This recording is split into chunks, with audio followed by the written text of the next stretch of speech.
just a hack. It's just an absolute hack. And he gets his ass kicked by his teammates every week. It's just, it's terrible. It's just terrible. Welcome back to another episode of the Believe in NFL Draft Prospects podcast. I'm Joe DeLeone, joined by NFL draft analyst, Irish Breakdown recruiting analyst, Ryan Roberts. Ryan, we're doing our first, well, not our first mock draft of the 2023 cycle, but our first mid-season one. And I think we're going to start doing a lot of these to just get some buzz going with the college football season underway. How are you doing today? You excited? Yeah, man. Yeah. Ladies and gentlemen, this is what we call clickbait. I hope you're ready for it. You and I are going to have an off-camera conversation after this, but you may or may not be correct on that. I like doing mock drafts, though. They're fun. It's fun to do mock drafts, Ryan. And we're going to do only top 10 because basically the top 10 picks are the ones that are not solidified, but at least close to being settled after 5-6 weeks of NFL action. So nonetheless, it's going to be fun to do a mock draft. So Ryan, before we get to that, though, I just want to tell our listeners about Bet Online. If you're looking for somewhere to bet, make sure you head to Bet Online, which is the number one source for all of your football betting needs this season. You'll find the latest odds, matchup info, player news, and game trends. And as your continued source for all of your sports wagering info, Bet Online features live betting, free contests, live scores, and giveaways all season long. Always the fastest and easiest way to bet on all of your favorite sports and events like MLB, MMA, tennis, boxing, and even golf. Head to Bet Online to join and receive your 100% welcome bonus with your first deposit. Make sure to use promo code BELIEVE to receive your rewards. Bet Online, where the game starts.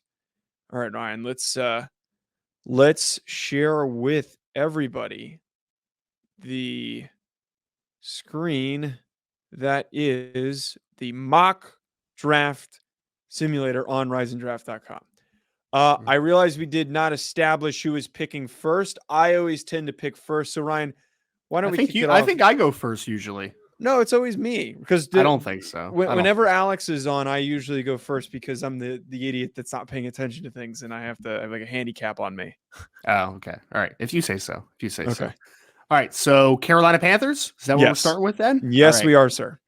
The question is, Joe, is which quarterback do you want? Right. We've had this debates going back to the summer, whether it is CJ Stroud or it is Bryce Young, or who is the quarterback that you want to be the first one off the board. And it's a great debate. And I think that there's a lot of positives to both sides. And it really depends, I think, on what the next coaching staff is going to look like. And unfortunately, we don't exactly know what it's going to look like, right? Matt Rule out as head coach. We don't know what the long-term answer is going to be in Carolina.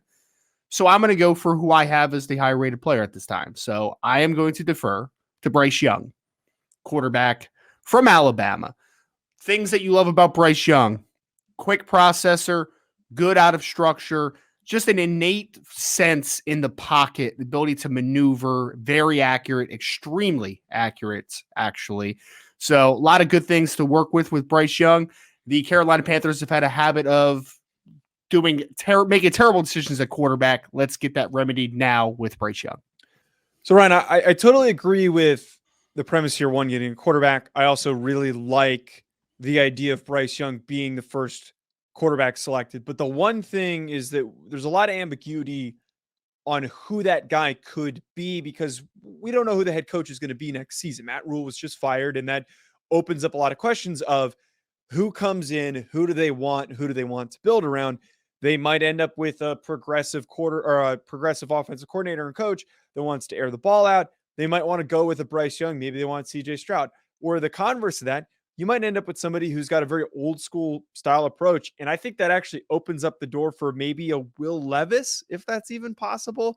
I know it's cringy to say, but I think that possibility is out there on the table, is it not? No, I mean, it is based upon everything that we're hearing from people that make the decisions around the league, scouts, and those circles. Will Levis is well liked in the NFL, man. I mean, we've seen it even dating back to the summer when we got, the Bledsoe and NFS reports. We know that Will Levis is very well liked by NFL evaluators. So is it unreasonable? No, but as Ryan Robers is the general manager, Joe, I will not allow this to happen. Okay. Will Levis is such a volatile kid, man. Like, again, like we talked about this, last week, the week before, whenever that was. And like, I can talk myself into him as a potential franchise signal call to the next level, but I just can't do it at that spot, right? Like mortgaging a first overall pick. The Carolina Panthers have made mistake after mistake, from Sam Darnold to Baker Mayfield in recent years at quarterback. Got to take one that may have a higher floor. And I think that that's what Bryce Young has. Yeah, totally agree here. And like, that's the big thing. You shouldn't risk it for the amount of misses that they've had and the fact that they haven't had an established quarterback since Cam Newton, and he wasn't even really established because of the continual inconsistencies with him. So Bryce Young, probably the safer choice there. Probably the best thing for them to have some security going forward. You know what else I think, Joe? I think that the Carolina Panthers are going to be a pretty desirable destination for the next head coach, right? Because when you look at the roster there, man, the roster's not bad. It's not. Like, the offensive line needs to get retooled continually. You know, you drafted Ike Mekwonu. Hopefully he's the guy that you envisioned when the last regime drafted him. Well, I guess it's still the same regime because Scott Fitterer is still the guy calling the shots as of right now. But regardless, you have DJ Moore, you still have Robbie Anderson, you have Christian McCaffrey, you have guys like J.C. Horn and Jeremy Chin and Brian Burns on defense. I feel like there's a decent young core here, and getting a good quarterback could turn this team from the first overall selection to a playoff contender pretty quick, in my opinion. Like, I don't think that's out of the realm of possibilities for a quick turnaround in Carolina. No, I totally agree. The defense to me is the big one there, is just how many freaking draft picks in the first round that they spent. And first and second round picks. There's so many young guys on that defense, and it's going to be a very highly sought after job by a lot of the best candidates. And you get the right quarterback here. You get to pick your quarterback for the future. So it's going to be a really exciting opportunity for that quarterback spot. Ryan, for the number 2 pick, Las Vegas Raiders there for the second overall pick. They have not been good this season. I feel because of the money that is tied to Derek Carr, it's unlikely for them to start over there right away. It's in their cards, but right now I see that, Chandler Jones did not pan out, I think, the way that they would have hoped. I think there was maybe an expectation you throw him in across from Max Crosby and things would be great. On top of that, Cleveland Farrell, we know that was a total miss for them. So then that puts us on the board drafting the likely highest graded player in this draft overall, Will Anderson from Alabama. We have back-to-back Alabama players getting selected in this mock draft. I just think this makes the most sense, though, because, again, it's either going to be a quarterback or Jalen Carter or Will Anderson. They need a little edge help. You could have been talked into Jalen Carter because they also could use some interior help. But I think either way is a smart move for them because right now they need some defensive juice. What percentage chance were you think? Well, let me rephrase this. Yeah. How much did you consider quarterback even with Derek Carr tied up with the money? Like 20%. Okay. I don't like, I think the tied up money, and like, to them, they're in this perspective. If they're picking this high, which I don't think that they're going to be picking second overall, I think they're going to be picking a little bit later. Their problems right now are their offensive line and various spots on their defense. So their offensive line is terrible, Joe. It's horrible. It's really, really bad. Yeah. And there's no one for them to take here. So their best decision is to go with best available. Don't overthink it. Plug and play. Will Anderson. They always feel like a team that thinks that they're win now. So that's always going to be their approach. Is just draft the best available guy and maybe draft a quarterback in the second or third round if you want to go in that direction. Yeah. Yeah. You know what's tough though, Joe, is I would have loved Will Anderson to have been on the board here with the Steelers at 3 because they are in a weird situation here, man. I'm not a Kenny Pickett guy. I'm not. And the first 2 weeks, sure not. I'm not. But I don't think the year after drafting a quarterback 20th overall, you can pivot and then draft one third overall, right? Like you got to give him a shot. And I know, but it's the same. If Tomlin gets fired, though. That's like the thing that comes in the equation. That's the thing, though, is I really doubt that Mike Tomlin, after one bad season, is going to get fired, right? So, I can't anticipate a new regime. If it was a new regime, I would throw everything on the table. Like, I can draft a quarterback, totally. I can do whatever. Like, you can make those types of decisions. With the assumption, though, for me, that Mike Tomlin is still going to be the coach for the Pittsburgh Steelers going into 2023. Can't take a quarterback here. And then, I mean, Jalen Carter would be awesome, but you already have Cam Hayward and a pretty good defensive line as it stands. I guess I can make a strength of embarrassment of riches if I wanted to, but I'm going to go a little different here, Joe. And it's going to be a little higher than I would want to take a player like this. But I do think that Paris Johnson Jr. has been really good so far in 2022. Wow. And the Pittsburgh Steelers need offensive linemen in the worst way possible, sir. Like Dan Moore and Chuck Okorafor as their starting offensive tackles is not the bag, man. That is not the bag. So you draft a guy like Paris Johnson, who's had some scheme versatility. He's had some position flexibility during his time at Ohio State. Wherever he ends up plugging in with Pittsburgh in year one is going to be an upgrade. They need the worst way help on the offensive line. Paris Johnson Jr., Ohio State, 3rd overall. Higher than I would want to take him, but here we are.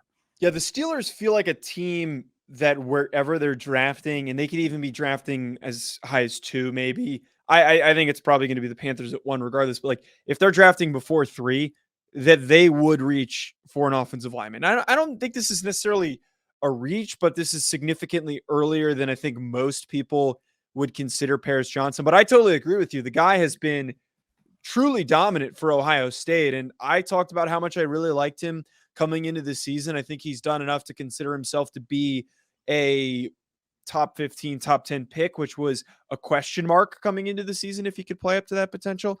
But yeah, no, they have to get it fix their offensive line. They have to. There is no question about it. That is a problem right now, and that's what's losing them games. Separate from the fact that Kenny Pickett is the man throwing the football. But if you want to build around him, you got to draft an offensive lineman. If the Steelers had the 3rd overall pick, they are the trade back candidates in the top 5, right? It's totally. Like there's with CJ Stroud still on the board too. Like, hey, whatever team wants to get up to get CJ, come on up, give me draft capital. Like, I doubt that they would sit there at 3, but again, we are in a very strange situation.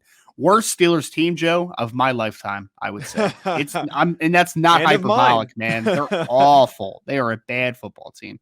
Yeah, that feels really weird to say that they're considering they've had 3 coaches in like the last 50 years or whatever it's been, 60 years. Crazy, man.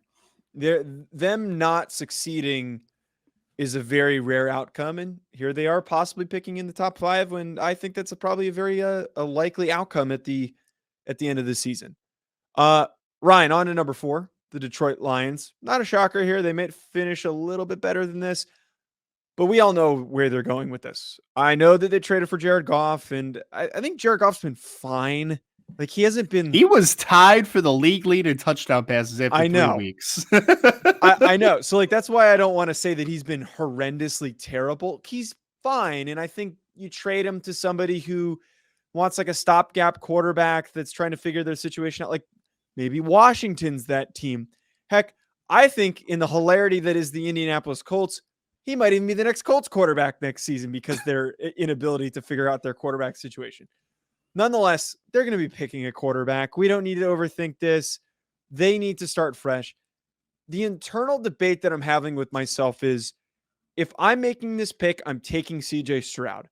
However, Dan Campbell is the one who's making this selection, and he's going to want somebody who fits his mindset, his regime, his offensive play style.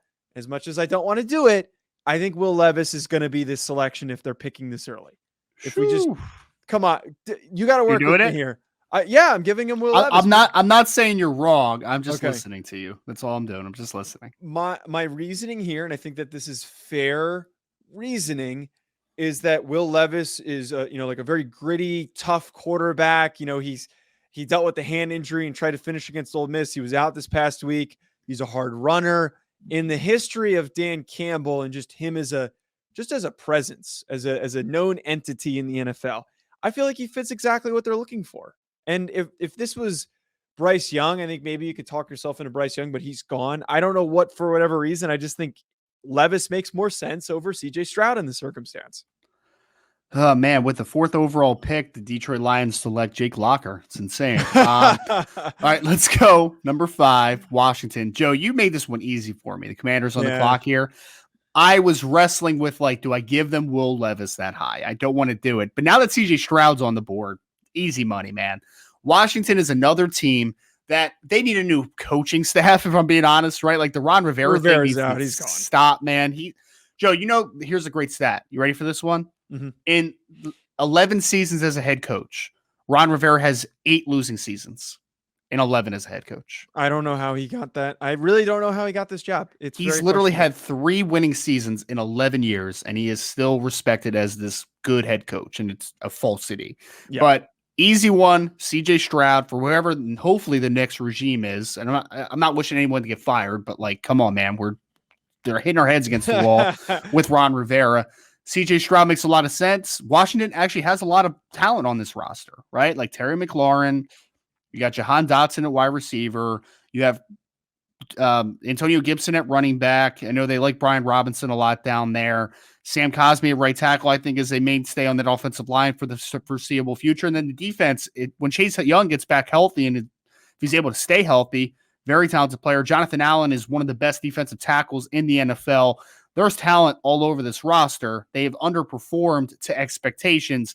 Give him CJ Stroud, give him a new regime. Let's see what they're going to work with here. Yeah, they're going to probably be in the market for whoever the third quarterback is available. And maybe we talk ourselves into Anthony Richardson if there's like a fourth. Maybe there's 3 guys that go before Washington's picking, and that's the circumstance that we're in. Yeah, Stroud, it's a no-brainer. They need to start fresh, and similar to the Matt Rule Panthers situation, we don't really know who's going to be making this pick. So it could be, a lot of factors in who they want, the type of quarterback that they want. But if we're not wanting to overthink this, start fresh. They have been unable to figure out their quarterback situation since RG3, which is crazy. That's been since 2012, 2013 that they have had an inability to have a solidified quarterback situation because it went from him to Kirk Cousins and then just nonsense for the future after that. So yeah, let's give him Stroud. Problem Easy solved. money, man. Easy money. Easy money. Houston Texans selecting at the 6th overall pick. I think this is another easy one. Jalen Carter's on the board. Man. It's a bad roster. Just do it. Bad bare bones roster, and with a bad roster that has tons of holes, you always have to draft best available. Just so happens here for the Houston Texans, they get maybe the best player in the draft with that debate between Jalen Carter and Will Anderson. Get Jalen Carter, you have an immediate pressure machine up the middle. You can come off the edge maybe a little bit depending on the front that you're running. I love Jalen Carter. This is a home run pick if they end up getting him. And they're building this team from the inside out. They got Kenyon Green. They also have Derek Stingley, who's looked fantastic so far. So you get another great young player into the mix, and this team looks a lot better already getting Jalen Carter. It's such a no-brainer, man. Again, you're a team that has so many needs. Jalen Carter has fallen because there's a run on quarterback and there was an offensive lineman ahead of him on top of Will Anderson. Just easy selection, man. I'll tell you the position that's easy for Atlanta here. Very easy. Look, if one of the quarterbacks was on the board, I would consider it there, right? Because Marcus Mariota obviously is there is a quarterback on the board. Oh, stop. I'm not taking Anthony Richardson. They have Jaron Hall as a top 50 kid. That's insane. Go to edge, please. Edge is the spot that we're going to look at here. They need pass rushers in the worst way possible. I'm going to go with Myles Murphy. I think it's a pretty easy selection here. He brings a physical presence at the defensive end position, a guy that can win in multiple ways, can slide inside on third downs if need be, scheme and alignment diverse type of football player, Myles Murphy. Fantastic player. And again, Atlanta is a team that needs to continue to get better talent in here, get better talent. Hopefully, for their sake, Desmond Ridder is what they think he might be. Who knows? We might try to get a little test run on him this year. Mm-hmm. I'm not a Desmond Ridder guy, but we'll see. But either way, Myles Murphy, best football player probably on the board there, and a position of need for Atlanta. Yeah, man, Atlanta, God, they have had no edge rush. And like that's been the bane of their existence, it feels like, since Vic Beasley completely collapsed as a player on that team. And like Myles Murphy, it's the thing that gets tricky. And as much as I want to support Arthur Smith, he might not be the guy also making this pick. Like there's a possibility he could be out. But Myles Murphy, no quarterback. If you don't want to pull the trigger on Anthony Richardson, nice boost to the defensive line. It's way too early for Richardson, man. Like I can get with All right, Richardson. let me ask in the you, right how situation. early would you be willing to consider it? I wouldn't start thinking about Anthony Richardson until the last 10 picks in the first round, like 22 to 32. Like he needs to go to a good situation with a team that is able to bring him along slowly. If he even does declare for this draft, like I don't think he's a kid that could just get thrown into the fire. And if you're getting selected in the top 10 with your only potential competition, maybe Marcus Mariota comes back and Desmond Ridder, like you're going to play early on. And I don't think that's best for Anthony Richardson. He feels like, and I'm not this is not a Patrick Mahomes comparison, by the way. Circumstantially, he feels like somebody that's picking in like the 20s would trade up to take him at like 15. Like that's what it feels like. Somebody who's got like a good offensive line, but no settled quarterback situation. Like the Giants. Say that the Giants like somehow finish out the season strong, which they're on pretty good pace to do it. Say they finish with like a 9-8 record and they're done with Daniel Jones and they trade up to go and get him. Like that makes sense. Like I could talk myself into doing that. If that's I mean, I'm just letting it marinate for a second, man. Like I will say this. Like who else needs a quarterback though? Like the Giants might just off the top of my head. I mean Steelers, but they're not going to draft one. Somebody who's picking like in the back end that's got like an older quarterback that's not really the guy. I'm trying to think. The Packers. Indianapolis. Indianapolis was another one that you could get yourself talked into. Let's think. I mean, actually, no. I was going to say Seattle, but Seattle's picking next, right? Or a couple picks from now, but no, it's Houston picking right now. Oh, then Seattle's picking at 10. Couple from now, yeah. Okay. Yeah. I don't know, man. There's just very few situations that I would feel great about Anthony Richardson falling into. Right. All right, let's move on to the Houston Texans, who have their second pick here now at the 8th spot. While we were discussing that quarterback stuff, I was battling here with the decision to make. So these receivers are way over ranked in this mock draft database. I'm not touching receiver till 20. I am also, I don't know about you, Ryan, and we might talk about this on one of the shows that we do. I might be talked into taking Quentin Johnston first. Oh, you're not, No. You wouldn't do it? Okay. Nope. All right. Besides the point. Talking about overreaction of recency bias. There you go, sir. Oh, I am king recency bias. What else is new? I can see that. Yeah. Besides the point, you could either go Keely Ringo and get somebody to play across from Derek Stingley. And I have spoken very highly of Keely Ringo coming in. But then I thought this over, and anyone who watched me scroll down a little bit, I say for Davis Mills, let's get him a weapon. Let's get him a reliable target. There's no receivers I'm willing to take here. You already got a nice pick, and you don't have to feel like you're, not filling other needs. Draft best available. Give me Michael Mayer, who has looked even better this season, which sounds crazy to say because he was already so good in the past. Good blocking tight end. He's going to help in the run game. And then on top of that, easy dump off guy that you can get the football. Great added piece. And I think Davis Mills would be more than excited to be getting Michael Mayer into this offense. Oh, that's what I would have done too, Joe. Michael Mayer is so good, man. Everybody's already underrating him, which is so funny. Like I know the NFL is going to be really high on him. I know the NFL is very high on him, but everyone on Twitter is like, "Oh, he might not be that athletic." Like, all right, guys, who gives a shit? Well, I mean, also he is athletic. He's just a hulking dude. Like he's 265 pounds. You can't expect him to move like some of these other 245-pound tight ends move. Like it's just not. He's not Kyle Pitts. He's not. He's right. never going to be Kyle Pitts. But you can be athletic. He's like an extra lineman that can catch the ball. Like we need to contextualize the athleticism for a second. Yeah. Nah, it's just people on Twitter that have takes, man. That's all it is. Can you go here with the Philadelphia Eagles? Can you go to Edge for a second? I want to take a look at something. Ooh, no. Oh, you're not going to talk yourself into it? Nah. I'm going to hold off on that one. Philadelphia Eagles are an interesting team. Go to corner for me for a second.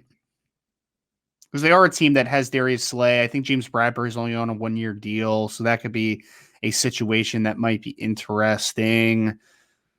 Man, I'm just not comfortable with this pick. This is another pick that's probably a trade back opportunity for the Eagles if they make one. What a steal right now. The only undefeated team in the league also has a top 10 pick because of that trade. with the Saints. Joe, I'm going to do it, man. Why not? We're feeling a little froggy here, buddy. Clark Phillips, the third from Utah. I knew you were going to do that. Dude, he's been fantastic this season. So good, man. He's such a good player. I talked myself out of not having him as the top corner in the summer, man. Like, I was so close to having it. I had him at cornerback 2 right after Keely Ringo. And I understand Keely Ringo has the higher ceiling. Like, I get it. But Clark Phillips is just so good, man. Like, he's just such a good player. And with the Eagles right now, again, if it's Bradbury back for 2023, we don't know. But either way, Clark Phillips, man, can play outside. He can play inside. He's just a really, really good football player. You can never have enough good cover men. So Clark Phillips, the third to the Philadelphia Eagles. I also feel like because the Eagles are doing better this season and they're doing really well, and this is then the result of that Saints trade, they're going to be wanting to select a guy that's going to have an impact earlier. So in this situation, Clark Phillips is going to have a more early impact than a Keely Ringo. And at the very least, maybe Darius Slay does come back, or they have enough guys there, and James Bradbury's back as well. He can play in the slot. Like, that's a really, really good secondary that you have if those are your 3 starting corners. Why did the Giants get rid of James Bradbury, by the way? Because he's been very good for the Eagles so far. It's not a scheme fit. They switched from they were like a cover 3, cover 2 team under Patrick Graham to now being it's a lot more man coverage. Like, they don't. It just wasn't a scheme. Like, I don't want James Bradbury playing man coverage. Do you? I also want to use good football players appropriately. So if I'm a coach, I would like to think that I would scheme to his strengths. But it was that, and then trying to fix what was the worst cap situation in the NFL, or one of the worst cap situations in the NFL. Like, they were, like, it's an easy argument to be made. Okay, we need to fix our cap. This guy is not really a scheme fit. He's one of the highest salaries on the roster. Let's just move on from him.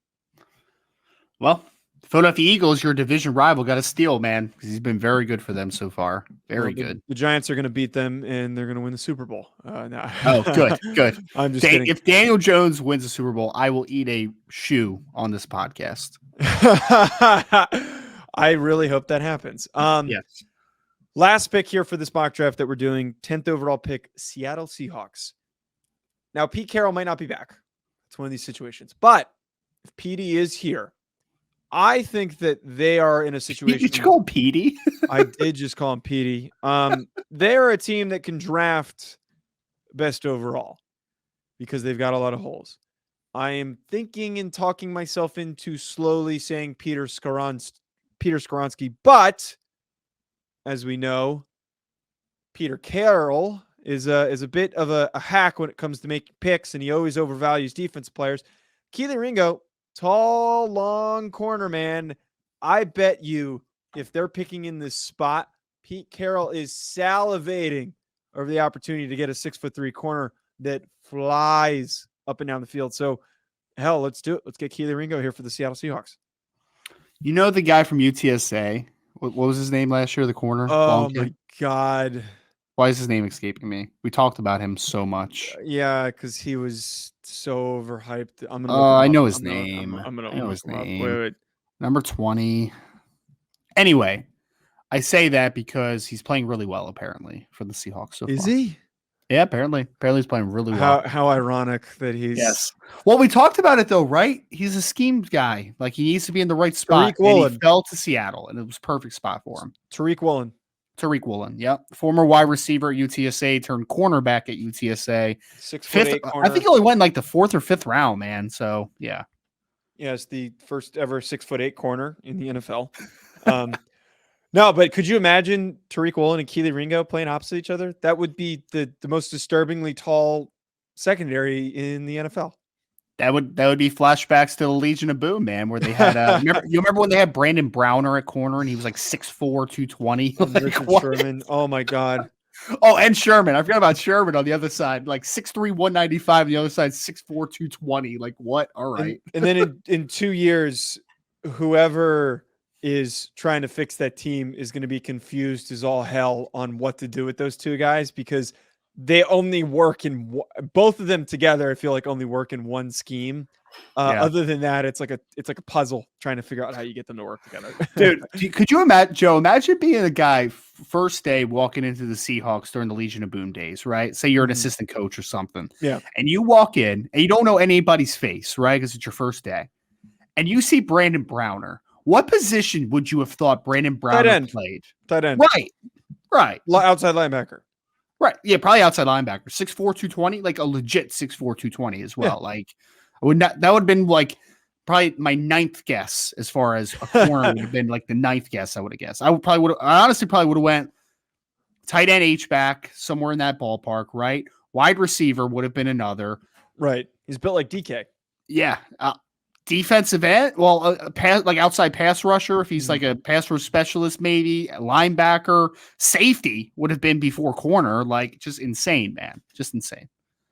Well, maybe a long snapper too. Maybe a long snapper. Yeah, I don't know many long snappers that are built that muscularly. Most of them are quite pudgy, Ryan. If you are familiar with the scouting landscape for long snappers. All right. Ryan, how dare you insult Luke Rhodes like that, jerk? He's like the only guy that's in good shape because he was a linebacker. I know. That's a great note to wrap us up on. Thoughts on the mock draft? If you hate it, please comment below. Just tell us how stupid we are. We love it when you do that. Subscribe to the channel, the audio feed. Y'all know the drill. Thanks for tuning in. We are going to be back with maybe more mock drafts, maybe more prospect updates. You shall see.